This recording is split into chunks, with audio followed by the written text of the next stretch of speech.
Atenção! Vai começar agora uma teleaula de processos de fabricação do curso profissionalizante. Este módulo tem um total de 80 aulas. Hoje, você vai assistir a teleaula número 79. Bons estudos!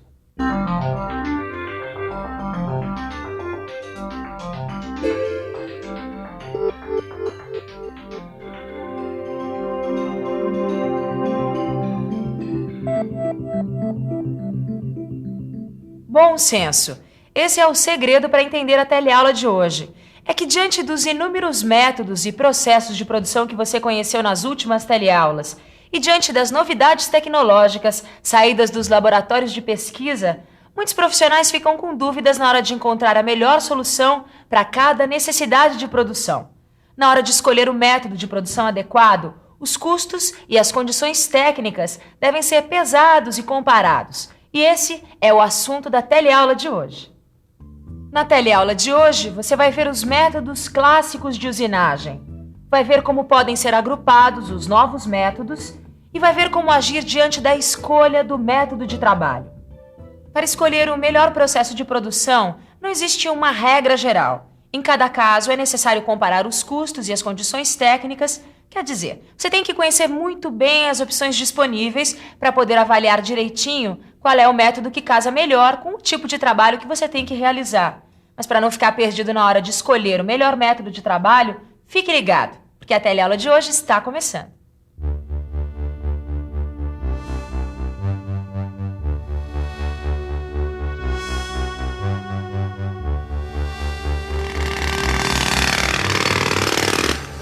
Ô, companheiro, por favor, por que você não usa essa picareta aqui para abrir esse buraco no asfalto? É que devido ao asfalto ser muito resistente, muito duro, a gente quebra o asfalto com martelete para ganhar tempo, fica mais fácil pra gente, né? Facilitar o trabalho. Pois é, eu acho que o nosso companheiro aí tem razão. O asfalto é muito duro e usando a picareta ele vai gastar muito mais tempo para abrir essa vala na rua.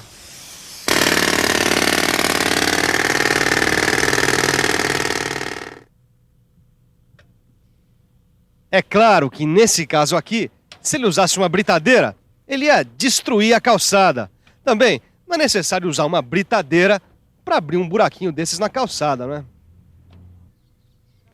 Ô senhor, dá licença, por que para desatarrachar esse parafuso o senhor não usa uma chave de roda pneumática, que nessa aqui que é usada nas oficinas? Porque essa máquina custa muito caro e depois não compensa, porque eu troco o pneu 1, 2 vezes por ano, que fura o meu pneu. E depois, para usar essa máquina, eu precisaria usar um compressor no carro para usar essa máquina. Pois é, em qualquer atividade é sempre bom usar o bom senso na hora de escolher um instrumento ou o método de trabalho que a gente vai usar. Tá na cara que para matar uma barata eu não preciso de um revólver, basta um chinelo velho. Só que na indústria as coisas às vezes se complicam. Amigo, desculpa interromper. Por que para fazer esse furo você decidiu usar uma furadeira e uma broca comum? Bem, eu analisei o desenho e eu percebi que para fazer um furo numa chapa de 2,5 mm, o ideal seria usar uma furadeira e a broca.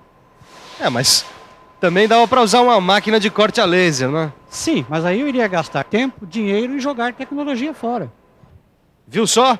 O nosso amigo aqui tomou uma decisão equilibrada na hora de escolher o seu método de trabalho. E para a gente tomar sempre uma decisão equilibrada, precisa ter sempre em mente os métodos clássicos de usinagem. Que beleza de peça, hein, Caio? E pensar que algum tempo atrás você não conhecia nenhum processo de fabricação, hein? Pois é, agora eu conheço um montão de processos, né? Então você deve saber quais são os métodos clássicos de usinagem. Claro. Os métodos clássicos de usinagem utilizam máquinas ferramentas clássicas para realizar movimentos retilíneos e de rotação, como nesse torno aqui. É isso aí, Caio. E com as máquinas ferramentas clássicas, dá para conseguir uma boa precisão em superfícies planas e superfícies de revolução. E tem mais. Com algumas combinações, as máquinas ferramentas clássicas possibilitam a fabricação de formas helicoidais, como roscas e dentes de engrenagens, e de superfícies combinadas, quer dizer, superfícies que apresentam perfis helicoidais e cônicos ao mesmo tempo. Mas eu aprendi também que se o perfil for muito complicado, ele pode ser obtido por reprodução. Entre essas máquinas ferramentas clássicas que fazem o perfil por reprodução, estão, por exemplo, os pantógrafos para gravação de moldes e matrizes e as laminadoras de roscas. E entre as máquinas de reprodução, Caio, algumas funcionam por abrasão, como é o caso das retificadoras de cames cilíndricos, que fabricam calibradores, virabrequins e eixos comandos de válvulas. Lembrei disso também. Essas máquinas funcionam com a ajuda de um gabarito, ou por comparação ótica de um traçado com o perfil da peça. Caio, eu tô vendo que você tá dominando mesmo o assunto. Mas para usinar peças de grandes dimensões, você sabe como se faz? Claro. Quer dizer, vamos pensar um pouco? Vamos pensar um pouco. Deixa eu ver. Para usinar peças de grandes dimensões, tornou-se necessário acrescentar potência e massa às máquinas ferramentas clássicas. Isto tornou indispensável o uso de servomecanismos comandados por embreagens magnéticas, distribuidores hidráulicos ou amplificadores eletrônicos. Ô, engenheiro Luiz, a usinagem de peças de grandes dimensões, ela altera muito o custo da operação? Bom, a usinagem de grandes peças requer máquinas robustas e ferramentas especiais, que são muito mais caras do que as convencionais. A gente tem que saber que o fator econômico interfere na avaliação do interesse industrial para cada tipo de trabalho. E com essa evolução tecnológica tão rápida, dá pra gente dizer que os métodos tradicionais de trabalho correm o risco de desaparecer, não é? Olha, de forma alguma, dá para se prever que as máquinas de reprodução clássicas, associadas a equipamentos de comandos numéricos, são reservadas para a produção de trabalhos em larga escala. Agora, você atribuir tarefas menos repetitivas a essas máquinas só se justifica quando a quantidade de material a ser removido for muito grande e a quantidade de peças a serem produzidas compense o gasto que você tem com o ferramental. Então, vamos ver um jeito fácil para a gente ter uma noção de conjunto na hora de tomar uma decisão sobre o método de trabalho. Ou seja, vamos agrupar os novos métodos. Para formar uma visão de conjunto, você pode agrupar os diversos métodos em função dos atributos comuns que eles apresentam. De acordo com a natureza energética, você pode agrupar os diversos métodos avançados de usinagem que já viu até agora em 4 categorias: mecânica, química, eletroquímica e eletrotérmica. No quadro, você pode ver também o modo de remoção do material de cada um dos métodos avançados. Já neste outro quadro, você pode ver os campos de aplicação dos processos avançados de usinagem. Ele serve de referência para a seleção do método de trabalho. Com ele, você fica sabendo que a eletroerosão é utilizada só em materiais condutores e não serve para madeiras e resinas, que são maus condutores. Ô, Ananias, esse quadro é uma mão na roda para o pessoal da metal mecânica, hein? Ele facilita muito a vida da gente. Só que não se trata de um quadro normalizado, não. É apenas uma referência para a escolha. Consultando o quadro, dá para ver, por exemplo, assim como a eletroerosão, a usinagem eletroquímica também só se aplica a corpos condutores.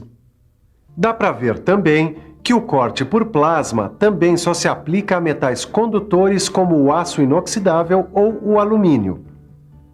Ainda observando o quadro, a gente vai ver que, numa segunda categoria dos métodos aplicados em materiais maus condutores, vamos encontrar o ultrassom e o ultrassom rotativo.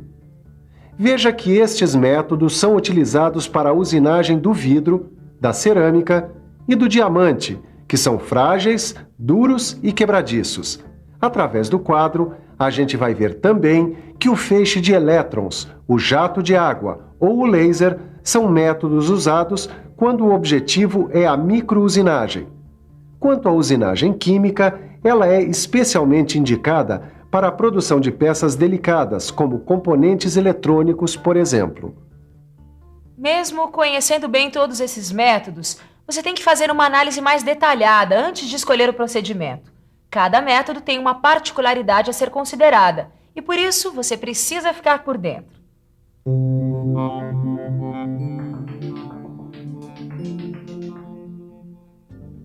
Você vai conhecer agora algumas particularidades de alguns métodos de usinagem. O feixe de elétrons pode causar alterações na estrutura cristalina, o que o torna contraindicado para a usinagem de aços com alto teor de carbono. Alguns materiais não podem ser atacados por abrasão, por eletroerosão. Uma fresa não pode usinar uma forma reentrante, mas um eletrodo pode usinar esta forma facilmente.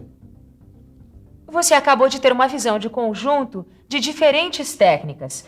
Esse tipo de análise é fundamental para julgar com conhecimento de causa qual é o método que melhor se aplica à sua necessidade. Para que essa escolha seja feita, dê uma olhada no quadro comparativo dos métodos de usinagem. Este quadro, que você vai encontrar no seu livro de estudos, apresenta uma visão comparativa geral dos processos convencionais e dos processos avançados de usinagem. É importante lembrar que as variáveis analisadas aqui não esgotam todas as possibilidades que você deve avaliar antes de determinar um método particular de trabalho. Ô Ananias, eu achei que já soubesse bastante coisa sobre métodos de usinagem e acabei aprendendo mais um pouco. E vai aprender mais ainda. Sabe como? Fazendo a escolha do método de trabalho. Um cliente meu pediu a minha ajuda porque ele não sabe qual o tipo de indústria que pode fabricar essa peça para ele. Você quer matar a charada? Claro. Bom, eu já tenho as medidas da peça. Sei que o material em que ela vai ser fabricada é o acrílico e a quantidade é 10 peças. E sei também que a rugosidade é da classe N10. Agora eu consulto o quadro comparativo dos métodos de usinagem e eu acho que o método indicado para fazer esse trabalho é a usinagem eletroquímica. Não. Tá vendo como a escolha do método tem que ser feita com cuidado? Olha aqui. Numa coisa você tem razão, Caio. Como as formas da peça são complexas, os métodos de eletroerosão e usinagem eletroquímica seriam recomendáveis.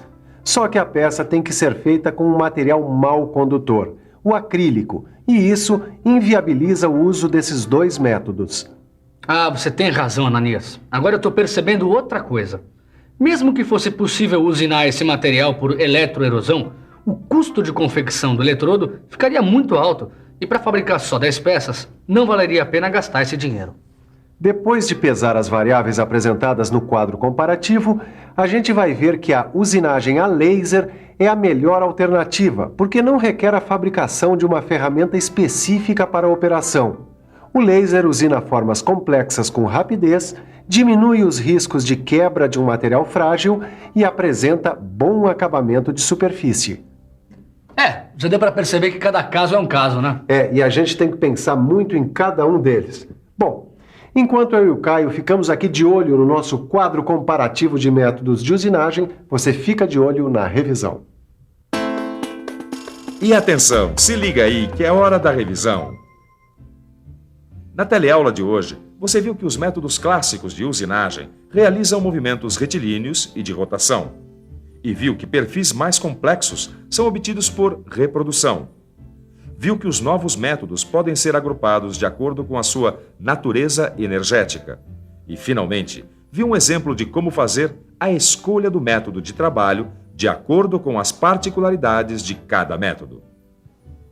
Bom, depois dessa teleaula sobre comparação de métodos de usinagem, o melhor que você tem a fazer é dar uma boa revisada no seu livro e resolver os exercícios. Aí você compara se você sabia mais antes ou depois dessa teleaula. Até a próxima!